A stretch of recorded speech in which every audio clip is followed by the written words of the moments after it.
دووبارە سڵاوتان لێ بێ بە داوای لێبوردنەوە هاوکارم هەکار لە کاتی خۆیدا نەگەیشت بۆیە تەوەری دووەمی ئەم ڕووماڵەش هەر من پێشکەشی دەکەم. تەوەری دووەممان لەبارەی دانیشتنەکەی ئەمڕۆی پەرلەمانی کوردستانە لەسەر کۆبانی. دیارە وەفدێک و شاندێک لە پەرلەمانی کوردستان بەرەو کۆبانی ڕۆشت و لەوێ راپۆرتێکی لەسەر ڕەوش و دۆخی کۆبانی نووسیوە. ئایا پەرلەمانی کوردستان دەتوانێت چی بۆ کۆبانی بکە؟ دوور لە مزایداتی سیاسی و دوور لە دروشم باسی. پەرلەمان دەتوانێت بە تایبەتی پەرلەمانی هەرێمی کوردستان هەرێمێک کە لە هەموو لایەکەوە وەکو دەیبینین ڕوبەڕووی مەترسی بۆتەوە دەتوانێت چی پێشکەش بە کۆبانی بکە و دەتوانێت چ فشارێک بخاتە سەر حکوومەت و سەر لایەنی پەیوەندیدار کە بەهانای کۆبانیەوە بچین. ئایا حەجم و قودرەتی و توانای هەرێمی کوردستان هەیە بەهانای کۆبانیەوە بچێ؟ ئەم لیژنەی پەرلەمان ئەم وەفدەی پەرلەمان کە چووە کۆبانی تەنها بۆ نووسینی راپۆرتێک بوو بەس یاخود دەتوانێت لەو راپۆرتەدا خاڵە سەرەکیەکان و ئەرکە هەنووکەیەکانی پەرلەمان و حکوومەتی هەرێمی کوردستانمان بۆ ڕوون کاتەوە کە دەتوانین چی بکەین بۆ کۆبانی. بۆ قسەکردن لەسەرەمە میوانداری لە هەولێرەوە بەیار تایر ئەندامی پەرلەمانی کوردستان لەسەر فراکسیۆنی زار کە ڕاستەوخۆ لە بەردەمی بینای پەرلەمانی کوردستان لەگەڵماندایە، هەروەها لە سلێمانیەوە سەرگوڵ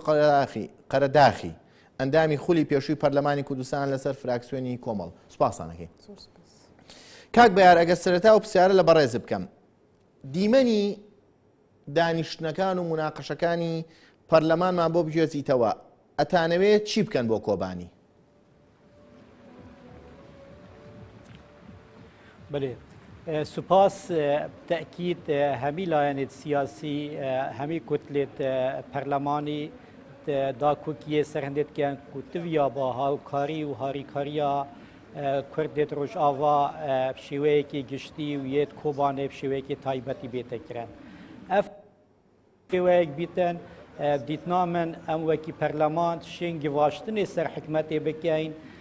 دیف یاسایان دیف پەیوەندیت و حکومەتە هەرێمە کوردستانی هەی بشین هاوکاریە هەمی شێوەی بۆ کۆبانێ دابین بکەتن. ji ber hindê jî herçend ez bêjem em li perlemanî karê me ew e ku em yasaya derbêxîn, karê me ew e ku em piştevaniya wan bikeyn wekî twê rapor da ku vê lijne an vê wefdê çûye Kobanê diyar kirî ku wan biraderêt Kobanê jî dakûkî serhindê kiriye tenha piştevanî tiştekî gelekî mezin e ku bêtekirin ji layê Herêma Kurdistanê ve. Tekîd em li Perlemanê Kurdistanê bi hemî layen ve bînîn ku ayîndê me hemî Kurda êke ev matirsiya Daişê jî ku li ser Herêma Kurdistanê her wisa ser Rojava jî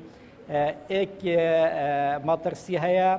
Bo vê çendê jî tiviya bam hemî hawkar bîn gelek her çi pêçê bîtin Perlemanê Kurdistanê û hemî layena bê muzayede tiviya ba hawkariya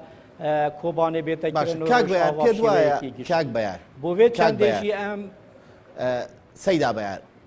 بۆ چوونێگەیە هەندێک لایەن مزایدەکەن بەسەر کۆبانیەوە، یعنی وای لە هاتووە لە هەرێمی کوردستانە باشترین شت مزایدەکردنە، هەموو لایەنێک بە شێوەیەک لە شێوەکان مزایدە دەکەن. پرسیارەکە وەیە لەناو پەرلەماندا ئەمڕۆ ئەو مزایدە و مزایدکاری کرا بەسەر کۆبانیەوە یاخود هەمووتان کۆکن لەسەرەوەی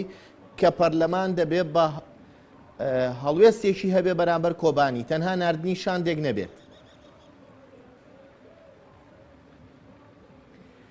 بله بتأکید ام گل هندینین چ لایەن مزایدات بکەتن چونکی هەمی کەسێت vê hola پەرلەمانی ve hemî niştîman perwerin hemî welat parêzin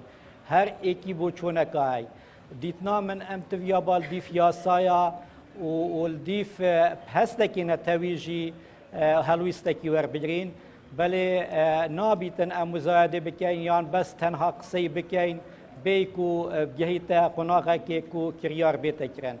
ji ber hindê jî hîviya me ew e ku hemî layen herçend de hetanûke şêweyekî gelekî ciwan ev زۆر باشە وەکو هەموو لایەنێک بڕیارتان داوە زۆر باشە زۆر باشە کاک بەیار دێمەوە لات زۆر باشە کاک بەیار دێمەوە لات خات و سەرگۆڵ جەنابێت پێشتر ئەندامی پەرلەمانی کوردستان بووی ئێستا پەرلەمان وەفدێکی ناردووە بۆ کۆبانی و هاتەوە لەو راپۆرتێکی پێشکەش کرد پەرلەمانی کوردستانی هەرێمی کوردستان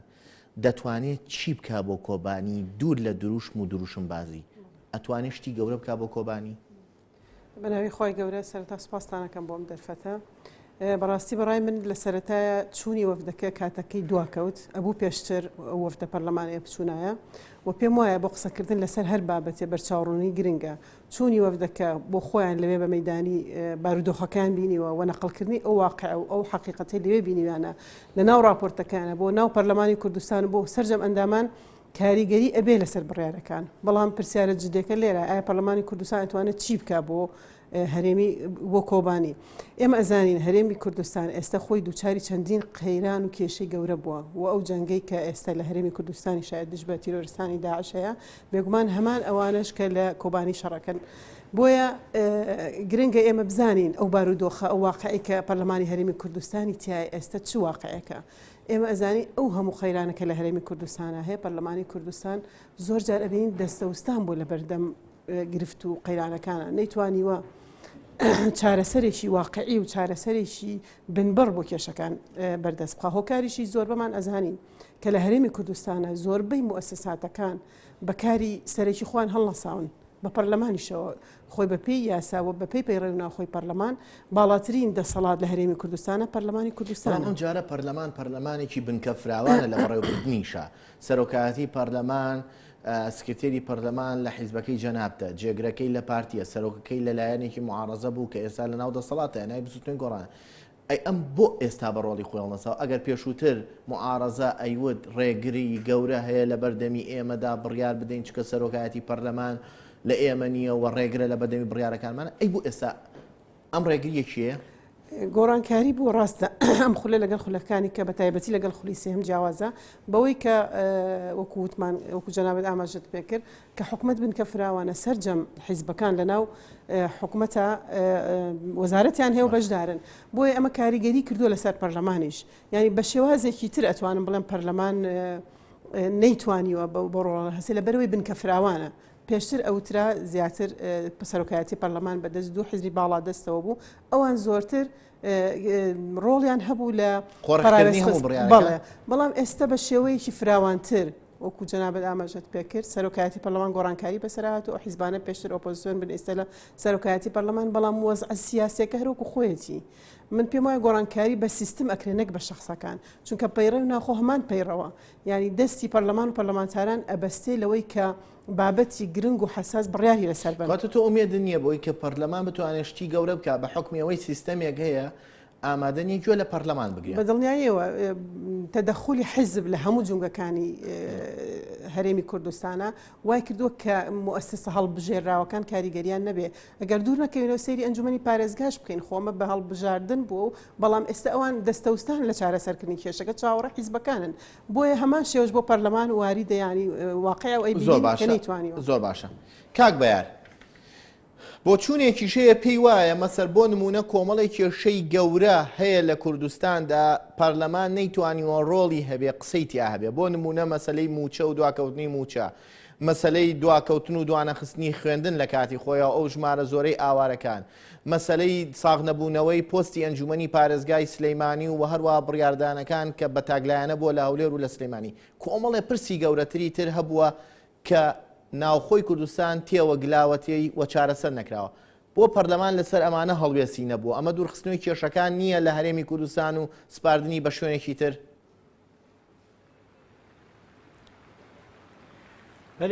دیتنا من پەرلەمانی کوردستانێت هەمی کێشەدا هەڵویست هەبووە تایبەتی تەخیرا موچادا چونکی بۆ وێ چەندێ پەرلەمانی کوردستانی ڕینشتنەک ساز کرد و هەمی لایەناژی بۆ چۆنێت خۆ تێدا ئاراستەکردن و سەرۆکی حکومەتێژی لە پەرلەمانی حاضر بوو سەر vê کێشێ بەلێ وەکیا دیار و ئەف کێشەیە قدراتێت حکومەتە هەرێمێ و لە هەرێما کوردستانی ماستر بوو چونکی بریارێک بوو بریارێکا سیاسی و حکومەتە مەرکەزی دای بۆ vê چەندێژی پەرلەمانی کوردستانی هەلویست هەبووە و داخوازاش حکومەتێ کری و هەندێکێت گونجا وەربگریتن دا و ئەف قەیرانە بزیترین وەخت بێتە چارەسەرکردن هەروسا بوو خواندنێژی وەکی دیار و ئەو هێرش و کاک بەیان سیارەکە لەسەرەوە نییە ئێوە چیتان سیارەکە لەسەرەوەیە عفودا بەست تای بەڕست تەواو بکەیت فەرموتەواویکە بەڵام پرسیارەکە لەسەرەوەیە ئێوە کێشە ناوخۆیەکانی هەرێمی کوردستان کەمترین مناقەشە و مجادلەتان لەسەر کردەوە و لیژنەتان بۆ دروست نەکردەوە سە بۆ نمونە باشترین حاڵەت نمونەی پۆستی ئەنجومەنی پارێزگای سلێمانی و ساغنەبوونەوەی پۆستێ بۆ لیژنەیەکتان بۆ ئەوە دروست نەکردووە. بديتنا من أبا كيشاكا ياسايا ويا سياسية تفيابا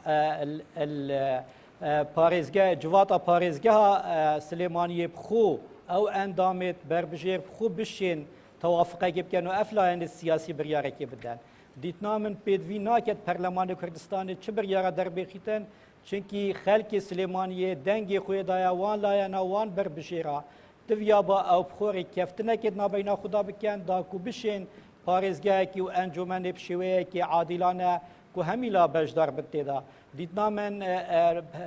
مافێ پەرلەمانی کوردستانی نینە دیف یاسایê biryarێکê bidەتن diviya ba ew xû pêkeftinekê. ئەی پەرلەمانی کوردستان چی پێ دەکرێت بۆ کۆبانی؟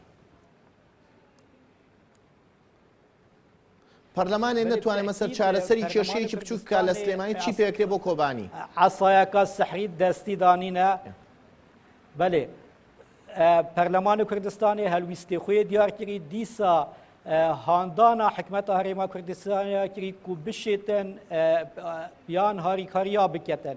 یا دیژی شلایەکی دیڤەژی پەیوەندی گەل هەمی وان قۆنسولیاتە و پەیوەندیت خۆی دیبلۆماسیەت کارئینانی دا و بشێن هاریکاریا کۆبانێ بێتە کردن و ڕۆژهەڵاتی بشێوەیەکی گشتی وەکی تێتە زانین هەمی دەسەڵات دەستی پەرلەمانی کوردستانی نینن پەرلەمانی کوردستانی دەستێکە یان دەستگایەکە و یاسادانانێت دانیتن چاودێریەت کەتن بۆ vê çendê jî handan û hinartina بدیتنا من کاری خوی را بوی هر روز هاندانا حکمت جی کو هاریکاریا زۆر باشە کۆبانێ بکات زۆر باشە کاک بەیار دیێمەوە لای خوی ئەداکی زۆر باشە سەیدا بەیار دیێمەوە لای تۆ خات و سەرگۆڵ پەرلەمانی کوردستان ئەتوانێت فشاری تون بێ بۆ سەر حکومت بەهانای کۆبانی و بچین لە کاتێکا ئێمە تاکە دەواازە بۆ کۆبانی لە ڕێی تورکیاوەیە ئەمەی کە پەرلەمان کردوێتی پێشکەشکردنی راپۆرتێک و دەرەنجامی ئەو راپۆرتە ئەکرێت سوودی لێوەرگیرێ بە هەند وەربژیرێ یاخود ئەم راپۆرتە تەنها بۆ حاڵەتێک و بۆ ڕژانێکی عەتفی شارعە لەلایەن هەموو حیزبەکانەوە پێم وایە ئەوەی کە کاکبەر ئاماژەی پێکرد تەنها ئەمە بۆ پشتیوانێکی معنەویە بۆ ئەوەی کە بوتریان بۆ ئەوەی کە خەڵک زۆر جارگلەی لە پەرلەمانەکە کە هەڵوێستی نەبووە کە بوترێ پەرلەمان کۆبوونەوەی کرد تایبەت بە کۆبانی پەرلەمان لیژنەی نارد پەرلەمان راپۆرتی نووسی بەڵام پێم وایە لە کۆتایی ئەوەی گرنگە پەرلەمان بڕیار دەرکە ئایا بزانین چ بڕیارێ دەرەکا لەسەر ئەم بارودۆخە ئایا بڕیارەکانی بە شێوازێکە کە بتوانرێت جێبەجێ بکرێت ئەتوانرێ بڕیارێک دەربکە لایەنی دەوڵەتی تورکیا ئیجبار بکە بەکردنەوەی ئەو سنوورە و بە گەیاندنی کۆمەک و هاوکاری بۆ کۆبانی بە هیچ شێوازەیە ناتوانێت ئەم بڕیارە دەربکە بۆ من پێم وایە تەنها دانیشتنەکە و ناردنی لیژنەکە و نووسینە راپۆرتەکە بۆ وەکو بڵێن پشگیرێکی نەتەوەییە بۆ ئەوەی کە ئێمە لە ئاستی هەر چوار پارچە هەرێمی کوردستان کە ئێستا شێوازێکی تەنها پشگیریەکی معنەوی و نەتەوەیە لە کاتێکە ئێمە من پرسیارم کرد کە کۆمەڵی کێشەی ناوخۆیی گەورەتریژەیە لە هەرێمی کوردستانە پەرلەمان نەیتوانیوە لیژنەی بۆ دروستکە یاخوو بەهانایەوە نەچووە کێشە زۆرن ڕەنگە خۆت تو بینەرانیش لەمەمان باشتر بزانین کێشە زۆرەکان پەرلەمان تا ئێستا بەدەنگەوە نهاتووە ئەمەی کە بۆ کۆبانی کردوانە هەندێکە زەڵێ ئەمە تەنها عەتفێکە و ڕوژانێکی شارعادیە پەرلەمانی کوردستان لە توانایە نییە بڕیار دەرکا کە بەهانای کۆبانیەوە بچین بێگومان وایە چکە ئێستا ئەبینی لە هەرێمی کوردستانە لەسەر ئاستی هەموو دەسەڵاتەکان بۆ نمونە ڕاگەاندن من ئەبینم ڕۆڵی بەرچاوی هەیە بە هەموو ڕاگەاندنەکەەوە لەسەر ئەم بارودۆخە ڕێکخراوەکانی کۆمەڵگەی مەدەنی خەریکی خۆپیشاندان و بەیاننامە دەرکردن کە ئەمە ئەرکی خۆیانە و لەلایەکی تریشەوە حکومەت پێم وایە بە جۆری لە جۆرەکان لە ڕێی قۆنسولیات و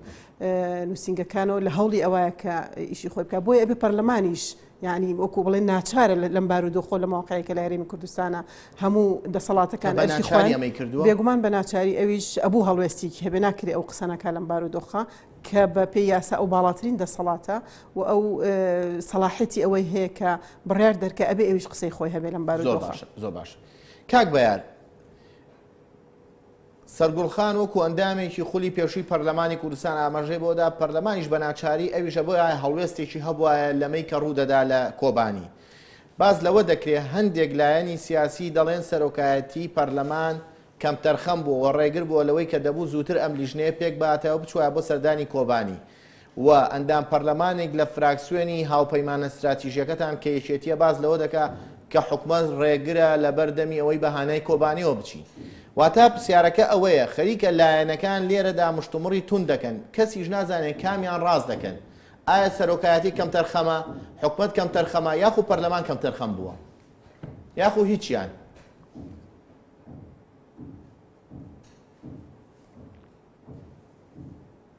ئەرکی خۆ هەڵساوە سەرۆکاتی پەرلەمان واجبی خوادا کردووە بەڵام ئێمە لە هەرێمی کوردستان پەرلەمان و حکوومەت پابەندین بە چەند یاسا ئێمە بەشێکین لە عێراق دەبێت مراعاتی دستوری عێراق بکەین دەبێتن مراعاتی ئەو یاسایە نێودەوڵەتیەکان بکرێن بەڵام لایەکی تریش دەبێت هەستی نەتەوایەتیش لە بەرچاوەربگرین لەبەر ئەوە من دڵێم پەرلەمانی کوردستان واجبی خوادا کردووە ئەرکی خۆ هەڵساوە هیچ کەمتەرخەمی نەکراوە بیت بە زۆترین وەخت یان شاندەکە بە وەختێکی زۆتر سەردانی کۆبانی کردووە بەڵام من دەڵێم ئەو وەختەش گونجاوە و خەڵکی کۆبانێ و سەرۆکی دەستەی کۆبانێ بەخۆی سوپاسی پەرلەمانی کوردستان کردووە پێی گوتن کە ئەو هاتنی ئێوە مانایەکی زۆری گەورەیە و زۆر باشە کاک بەیار بەڵام حیزبەکەی ئێوەش لە هەندێک میدیایە بەوە تۆمەتبار دەکرێت کە ململانەکانی لەگەڵ پەیەگەیە گواستۆتەوە بۆ ناو پەرلەمانیش و بۆ ناو حکومەتیش. بەێ دیتنا من پارتی دیموکراتی کوردستان لە هەموو لایەنێک پتر واقعیانە تعامل لەگەڵ کێشەی کورد دەکەتن هاوکاری هەموو لایەک دەکەتن بەڵام جارێکی تر من ئەس بێژم تویا بە ئەم بەرچافەر بگرین ئەم بەشێکیش عێراقێ بەێ ئەم لایەکی دیڤژی کوردین و تویا بە هاوکاریە هەمی کووردا بکەین شێوەیەکی کویێ واقعیانە بیتن. من بە قەناعەتی خۆم ئەگەر مزایەدە بکەین بە گوتن زۆر ئاسانە بەڵام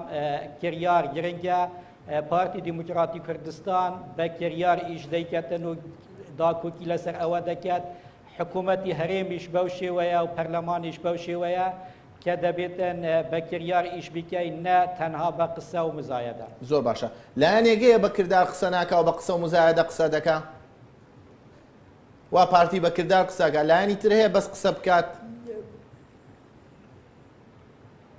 من جارێکی تر دەڵێم هەموو لایەنێک کە لە هۆڵی پەرلەمانی کوردستان دانیشتین نوێنەری هەموو لایەنە سیاسیەکانن نوێنەری هەموو چینە کۆمەڵایەتیەکانن هەموویانیش وڵات پارێز و نیشتیمال پەروەرن هەر کەسێکیش بۆ چۆنی خۆی هەیە بەڵام من دەڵێم بیت کەسێک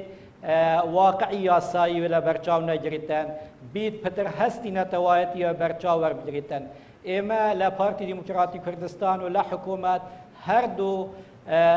واقعی یاسایی و هەروەها هەستی نەتەوایەتیە بەرچاو وەردەگرین و کە بڕیار دەدەین. زۆر باشە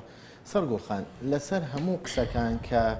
هەر ئەندام پەرلەمانێ هەر بە پرسێک دەیەنی دەڵێن پێویستە خیتابی نەتەوەیمان یەک بخەین پێویستە ناوماڵی کوردی یەک بخەین پێویستە بە یەک گوتارەوە ڕوبەڕووی مەترسیەکان بینەوە هەمومان یەکدەنگ و یەک هەڵوێز بین لەسەر کۆبانی شەنگال مەخمور جەلەولا زومار بەڵام لە ئەرزی واقعیان خەڵک ئەمە نابینێت خلافات و ململانی و مزایدات دەبینرێ ئەمە ڕنگدانەوەی نەبووە لەسەرەوەی کە شتێک نەبێ ناوی گوتاری یەکگرتووی نەتەوەیی بێ بەدڵنیاییەوە یەکێ لە هۆکارە گرنگەکان بۆ ئەوەی کە هەتاکو ئێستا لەم چوار پارچەیە نەمانتوانی وە خیتابێکی یەکگرتومان هەبێ ئەوەی لایەنەکان حیزبەکان بەیەک خطابەوە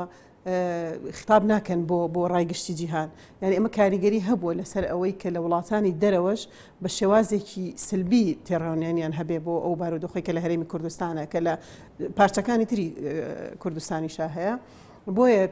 کاریگەریە خطابی پێم وایە بە شێوەیەکی ئیجابی ئەگەر خطابەکان یەک بێ کاریگەری ئەبێ لەسەر ڕووداوەکان